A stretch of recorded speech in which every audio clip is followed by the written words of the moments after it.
You know what nobody's telling you about AI and work in 2026? It's not that AI is coming for your job. That's the story everyone is sharing. That's the headline that actually gets the clicks. Here's what's actually happening in 2026. And I need you to hear this and hear it loudly, because the window to respond is closing faster than most people actually realize.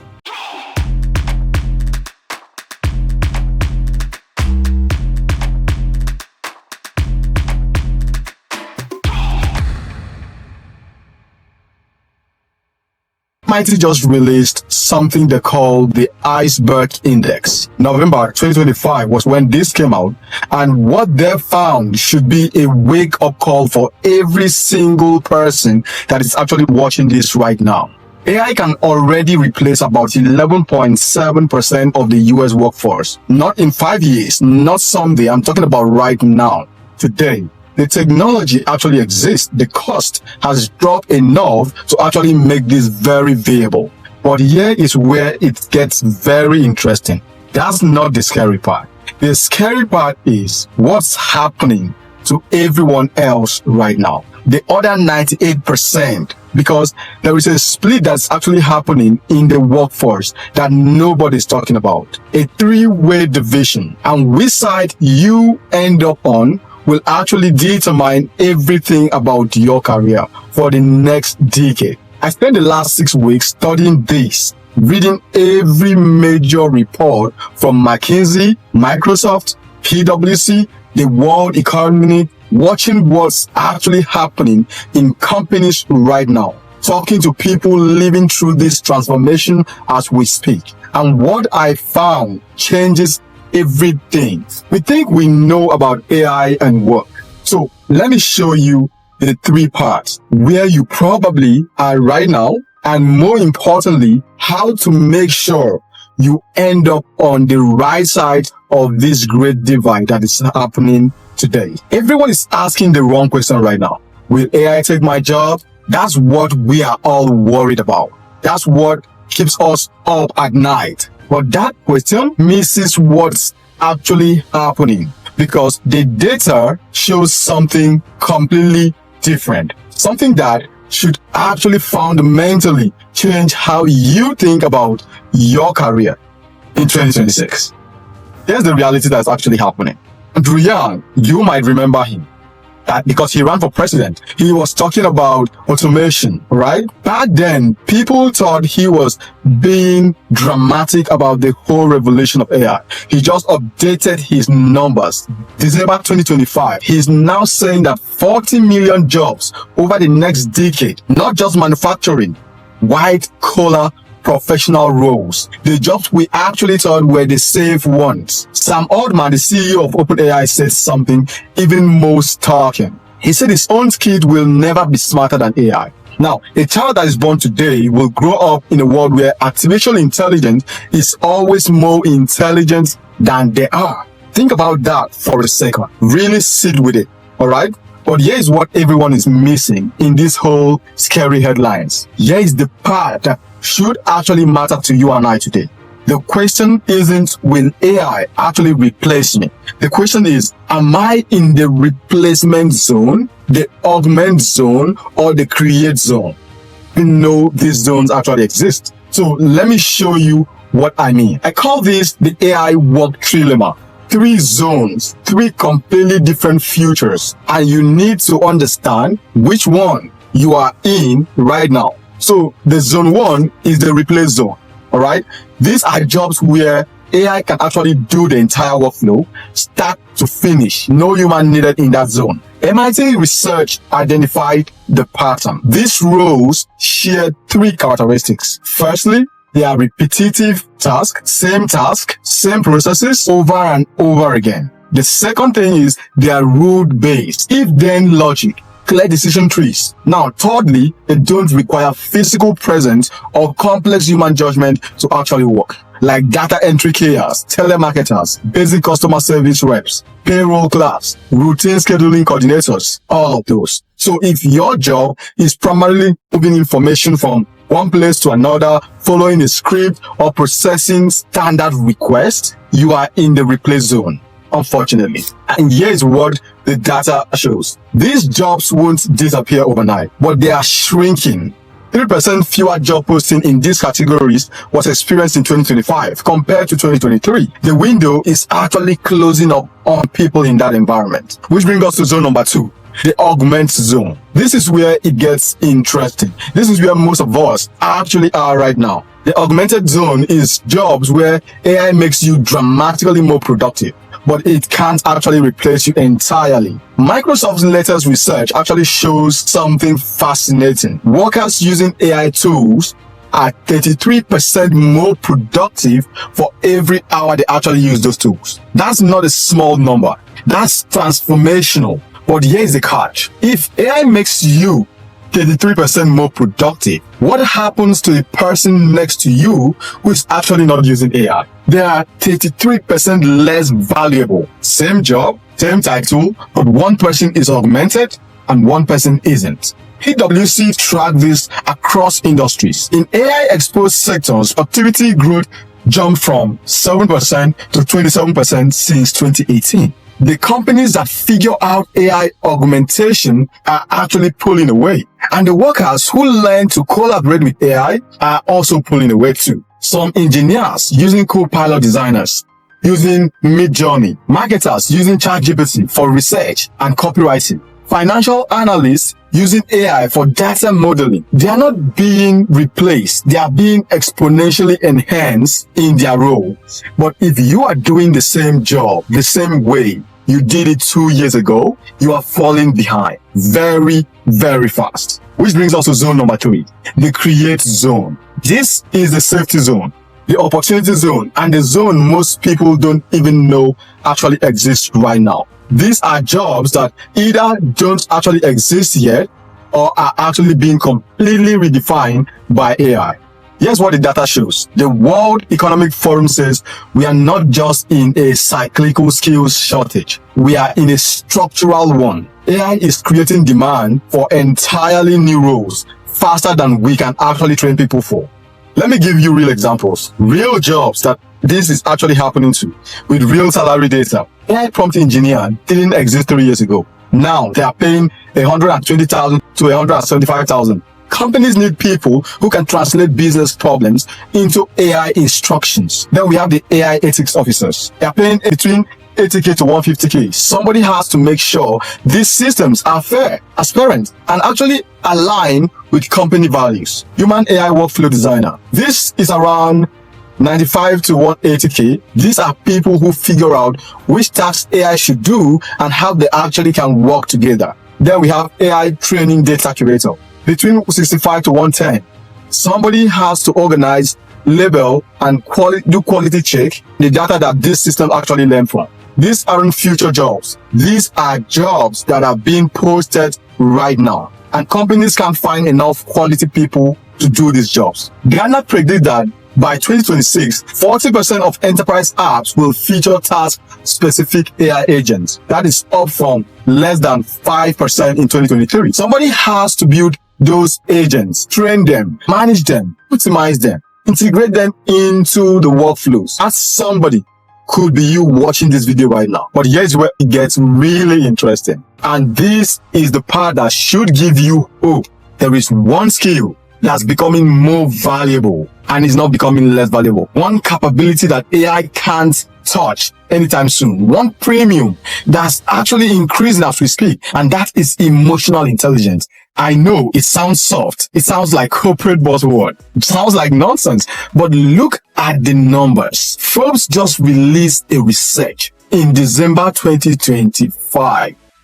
They tracked the correlation between emotional intelligence and career outcomes. A 20% improvement in your EQ score moves you more than 50% towards top performance in your field. And top performers earn an average of 29,000 more per year than normal of their peers. They calculated the lifetime value. High emotional intelligence is worth approximately 3,000 over a career. Let me say that again. $500,000 just for being better at understanding people, reading rooms, navigating conflict, building trust, communicating with empathy. Let that really sink in. Here's why this matters right now. As AI handles more of the technical task, the human skills will become the differentiator. Talent Smart research shows that 58% of job success across all levels is attributed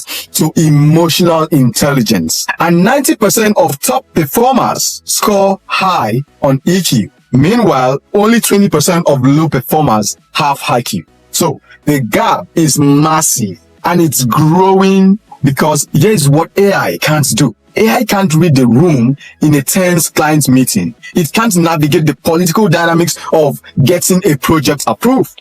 It can't comfort a team member going through a difficult time. It can't sense when someone is saying yes, but actually wanted to say no. These aren't nice to have anymore. They are the premium skills that you should be developing right now. And the beautiful thing, you can develop them starting today. So here's what's happening in 2026. The workforce is split in 3 ways, and you need to understand this because it explains everything you are seeing around you right now. Now, the split number 1 is the replaced split. These are the 11.7% that MIT have identified. The roles that are shrinking, the job postings that are disappearing. If you are in this category, you already feel it. Hiring freezes, pressure to do more with less, whispers about restructuring. This isn't about intelligence. It's not about work ethics. It's about being in a role that AI can fully automate at a cost that actually makes so much sense to businesses. The hard truth is this: if your job is primarily processing standard requests, following scripts, or moving information between systems, you are running out of time. The split number 2, the augmented. This is where most professional roles are heading right now. This is probably where you are, if I'm not mistaken. But here's the critical distinction. Being in the augment zone doesn't automatically make you safe. You have to actually augment to be safe. You have to learn to work with AI, use the tools, develop the capabilities, rebuild your workflows around human AI collaboration. Because if you don't, you are competing against someone who is doing that right now. McKinsey estimates the AI productivity opportunity at 4.4 trillion globally. That value doesn't get distributed evenly. I'm sorry. It goes to the companies and workers who figure out augmentation first. The person next to you using AI to do in 2 hours what used to take you 8 hours, they're not working 4 times harder. They're working smarter. And when the next round of promotions come, or when the next project gets assigned, when the next round of layoffs happens again, guess who is going to be valuable? You answer right. Which brings us to split number 3, the creators. This is the high ground. This is where you want to be, the sweet spot. These are people building new roles, defining new categories, creating value in ways that didn't actually exist before. And here's the counterintuitive part about this. You don't need to be a coder, all right? Let your ego down, calm down, relax. You don't need a computer science degree. You need to see the gap that exists in your workplace, the space between what AI can do and what businesses need. Then you position yourself in that sweet spot. Let me give you some real life examples. There is a guy who spent 10 years as a project manager. That's a standard corporate role, decent salary, but that's replaceable. Last year, he saw his company struggling with an AI tool adoption. They bought licenses for ChatGPT, Copilot, Midjourney, but the funny thing is nobody knew how to use it in their company. I mean, use it effectively. So he spent 3 months learning in his spare time, not coding, just learning how to use these tools well to do basic jobs, understanding their capabilities and limitations. Then when he felt he was ready, he proposed a new role, which was the AI adoption coach, which was to help teams integrate AI into the actual workflow that they have on a day-to-day basis. Not theoretical, I mean practical thing, where he developed custom prompt for each department, training sessions, office hours. You can see how valuable this would be for a company. The company created a position for him, $135,000. plus budget to hire 2 people under him. That is what we mean the create zone. That's seeing what needed to be done and building the bridge to help a company get there. But here is what's really changing. This is the part that should fundamentally shift how you think about your career right now. We are moving from human or machine to human and machine. Read that again. Researchers call it hybrid intelligence or collaborative intelligence, and it's creating a completely new category of work. Let me show you what this actually looks like in a work scenario, all right? I'm going to use some hybrid role examples here. Hybrid role 1 is AI-assisted radiologist. See, radiologists analyze medical scans, X-rays, MRIs, CT scans, looking for abnormalities, cancer, fractures, disease. 5 years ago, tech companies said they would replace radiologists. The technology could spot patterns, identify tumors, flag concerns. You know what actually happened after that? Radiologists' salaries went up because the best model isn't AI replacing the human. It's AI flagging possibilities and humans making final judgments. That is a sweet scenario. The AI will scan thousands of images faster than any human could. It highlights areas of concerns. It brings pattern matching speed into the workflow. Now, the human will now apply context, patient history, unusual presentations, judgment calls, communication with patients. So, neither of them can do the job alone effectively. Together, they will get better than actually trying to do it alone or independently. That's a hybrid intelligence, and it's the future of most professional work that we are seeing today. Now, and the second hybrid role we want to look at is AI augmented financial advisors. For financial advisors, they analyze markets, they build portfolios, they advise clients on the best strategy to move forward with. So AI can process every earnings report, every economic indicator, every market signal that exists instantly with rocket speed. It can build optimized portfolios based on thousands of variables available to it. But it can't have the conversation about risk tolerance that surfaces when a client's father just died. It can't read the hesitation in someone's voice when they say they understand, but in true sense, they don't. It can't navigate the emotional complexity of a couple disagreeing about retirement timing. The winning model is AI does analysis, modeling, search, monitoring, while humans do relationship, judgment, communication, and trust building. The average AI augmented advisors are seeing about 40% more clients without sacrificing service quality. Their income are up about 27%. The ones who refuse to adopt AI, their firms are actually slowly dying. Which brings us to the hybrid role example number 3, the creative director. Creative directors develop brand identities, the visual system, the campaign concepts. AI can now generate hundreds of logos variations in minutes. It can create mock-ups, test color palettes, produce initial concepts, but it can't feel the soul of a brand. It can't push back when a client instinct is wrong. It can't intuit that this particular shade of blue communicate exactly the right things for this specific audience at this moment in time. The creative directors who are now thriving are the ones now using AI for the first 80% of ideation. Then they apply human judgment for the final 20% that actually matters in the entire process. And they are twice as fast. They are showing clients more options. They are winning more pitches, and they are charging premium prices and premium rates because their output quality is insanely good. This is what works truly looks like in 2026. Not human versus machine, but human with machine, each doing what they are best at the moment. The question isn't whether AI will replace you. I still repeat it.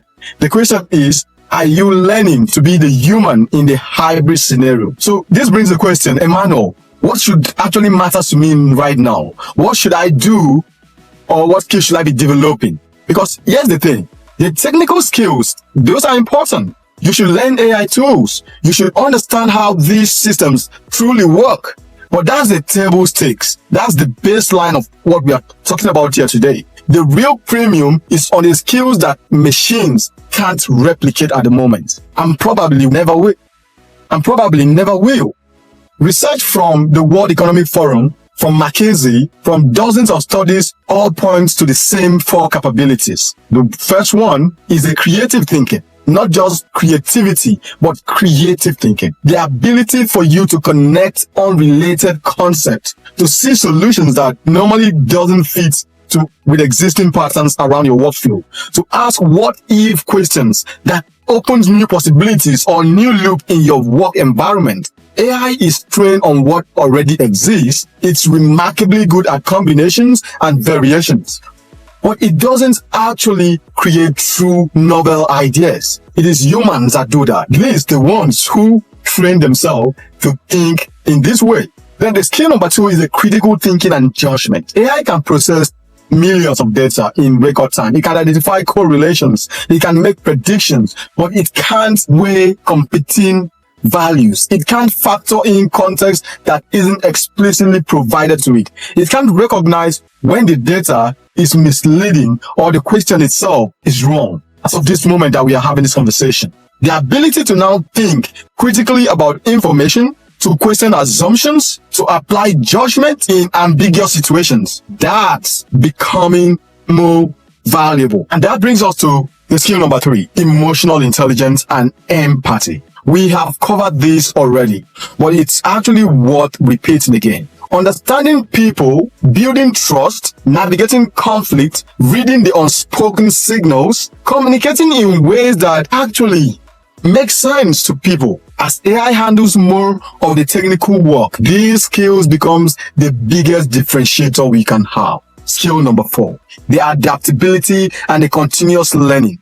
Here is the hardest truth. Whatever role you are in right now will probably change significantly in the next 2 years. The people who thrive won't be the ones with the most experience. They will be the ones who can learn fastest these tools, who can adapt, who can look at a completely new situation and figure it out easily. That's a skill on its own, and you can develop it. The pattern I keep saying, the people who are winning, they are not the smartest in traditional sense. They are not necessarily the most experienced. They are not the hardest workers you have out there. They are the most serious and curious person, the most adaptable, the fastest learners. They see AI as a tool to learn with, to experiment with, to get better at their craft through, not a threat. They see it as an opportunity. So what do you actually do in that scenario? How do you move yourself into a position that will make you say, I know that's the question that is running through your mind now. Here is a 30-day plan that I've created for you. And you can do that starting today. Take it that for week 1, I want you to assess your zone. Be honest. I mean, brutally honest. Which zone are you in right now? Ask yourself 3 questions that are very valuable. Could AI do 80% or more of my core task right now? If yes, you are in the replace zone. Am I actively using AI tools to enhance my work? If no, you're already falling behind in the augmented zone. Question 3, am I building new capabilities that didn't exist 2 years ago? If yes, you are moving towards the create zone, and that is a good spot. Write it down. Acknowledge where you actually are right now, not where you wish you were, where you are. Then we move to week 2. You have to now do your skill audit and your gap analysis.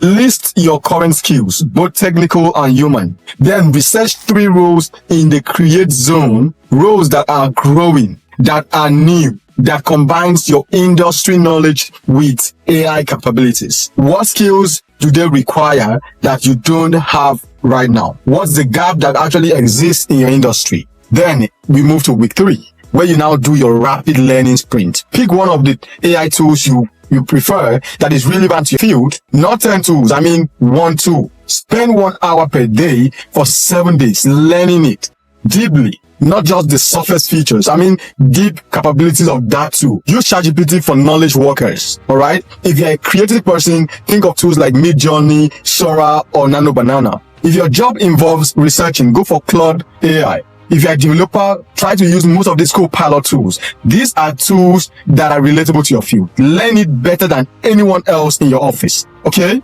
Now, you've done that. You're getting cool. We move to week 4. Now, you have to demonstrate value. This is the most important step.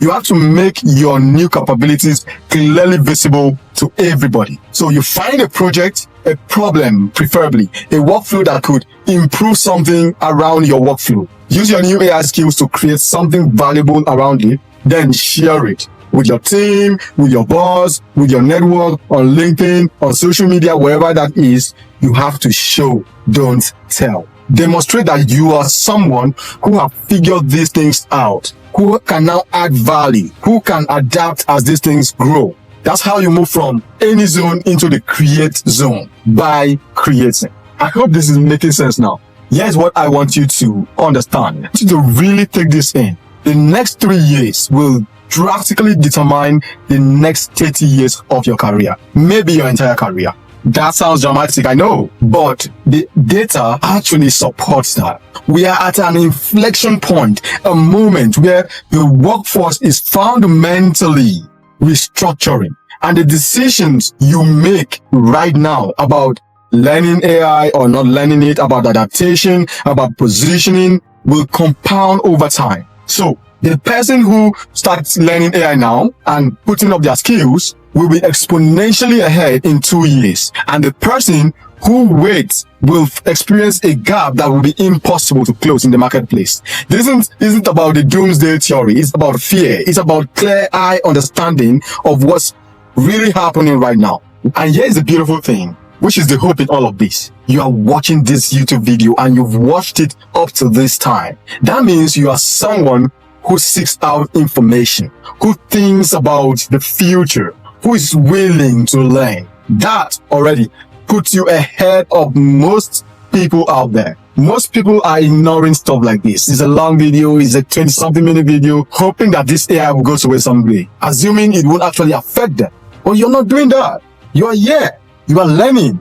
You are preparing for the future. That is what matters. That is the mindset you need. That's actually the whole game we're talking about here. Because at the end of the day, AI isn't going to take your job, at least not directly, but the person who learned to work with AI, the way we've discussed in this solo episode, the person who developed those human skills that machines can't actually touch right now, the person who saw the create zone opportunity and positioned themselves for it, those are the winners. That person will be the one taking your job. So the question is simple. Which person do you want to be? The technology is here. The transformation is happening right now. The three-way split is already underway as we speak. You just need to decide which side of this divide you're going to end up in, and then do the work to get where you want to be. You have to start today. Start small. Don't overwhelm yourself. Just start. Because if you do, your future self will thank you. So this is the end of the episode, and I really appreciate you staying till the end of this particular episode. If you really found value in watching this entire video, hit that subscribe button and like this video. That's how you tell me that you appreciate what I'm doing and you want me to keep producing content like this. And so, what do you have in mind? The comment section. Drop your comments. If you have any other topic you want me to address or any fear about the AI spectrum you want me to talk about, drop it in the comment section. And guess what? We're still looking for guests on the podcast. So if you know someone you would like us to reach out to, still drop it in the comment section. We'll do our best to bring the guests on the show. Until the next episode, peace out.